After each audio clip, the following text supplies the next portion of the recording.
Isang magandang gabi po sa ating lahat. Ngayon po ay araw ng Martes, March 18 at mag-shoutout po muna tayo sa mga may kaarawan ngayong araw na ito.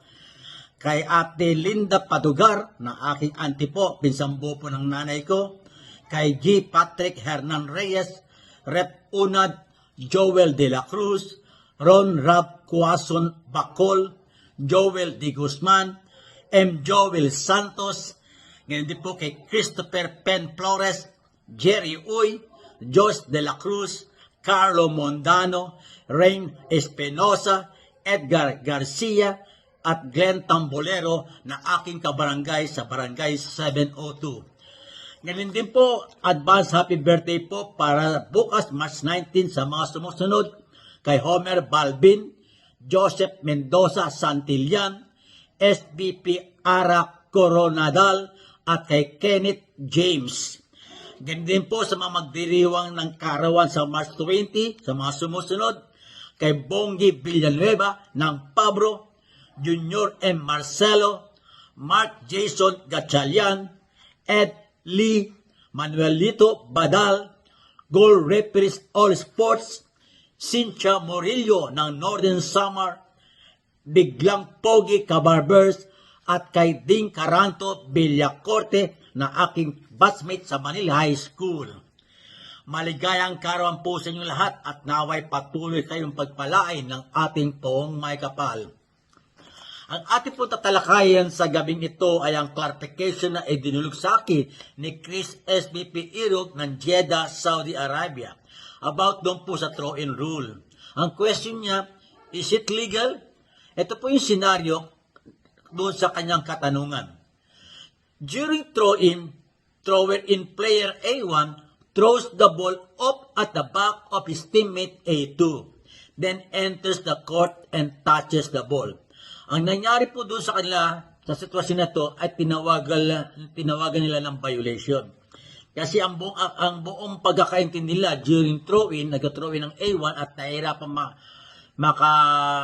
may pasa ang bola, ang pwedeng gawin lamang ng A1 ay ipatama ang bola sa likod, likely doon sa kalaban. Ito po ng sitwasyon na to, ipinatama sa likod ng kakampi. Kaya tinawagan po nila ng violation. Okay, ayon po doon sa Article 17.1.2, ang sabi doon, a throw-in starts when the ball is at the disposal of a thrower-in and ends when the ball touches or is legally touched by any player on the court. Yung any player po, big letters nilagay ko. Kasi pwede po depensa or opensa. Okay? Ito, may supporting article doon sa Article 49.2. The timer shall start the game clock when during a throw-in, the ball touches or is legally touched by any player on the court. Big letters na po yung any player. Okay? Kaya nga po, remember this, no? When the ball is at the disposal of a thrower-in player, the ball becomes alive. Buhay na po yun. But the game clock remains dead. Okay? Kaya nga po, mas maliwanag to. Dahil po sa sunod, yung sabi sa furthermore, once the ball is touched or is legally touched by any player on the court during a throw-in, the ball remains alive and the game clock is now alive as stated in Article 49.2. Okay, maliwanag ba tayo doon? So, pag tumawa ang bola sa katsan yung player, defense or offense, tatakbo na po yung oras. Okay? Therefore, the throw-in player A1 can enter the court and is legal for him to touch the ball after the ball touches his teammate. Kakampi po. Legal na po yun. Okay? So, we conclude then that the answer on the question asked by Chris SBP Irog is, it is legal. Big letter na po yung it is legal. Legal play po yun. Okay? Meron pa pong another scenario na idinulog sa akin, nasa private message ko, pero hindi ko na matanda kung anong pangalan. Ito pong kanyang katanungan. Nailista ko nga po ito. Sabi niyan, another clarification po sir, sa scenario ng violation ng thrower-in player to cause the ball to enter the basket directly.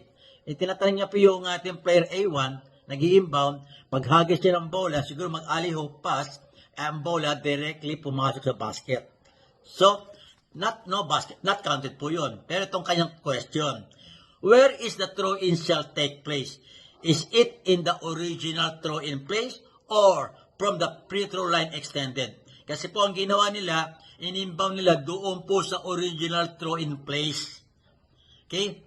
Kaya medyo yun ang tinignan niya. Pero ang ano pa kasagutan dito sa kanyang tanong? Narito po yun. Whenever the ball enters the basket and the goal is not valid, it shall be resumed with a throw-in from the free throw line extended as stated in Article 17.2.9. Maliwanag po, sinasabi doon, whenever the ball enters the basket and the goal is not valid, pag ginansel, okay, free throw line extended po ang throw-in. Maliwanag po ba? Ayan pong ating maikling aralin sa gabing ito at naway huwag po natin kalimutang mag-like, mag-share, mag-follow at mag-subscribe sa aking YouTube channel. Hanggang sa muli, ito po yung abang lingkod, former FIBA referee, Etok Kamorongan. Bye-bye!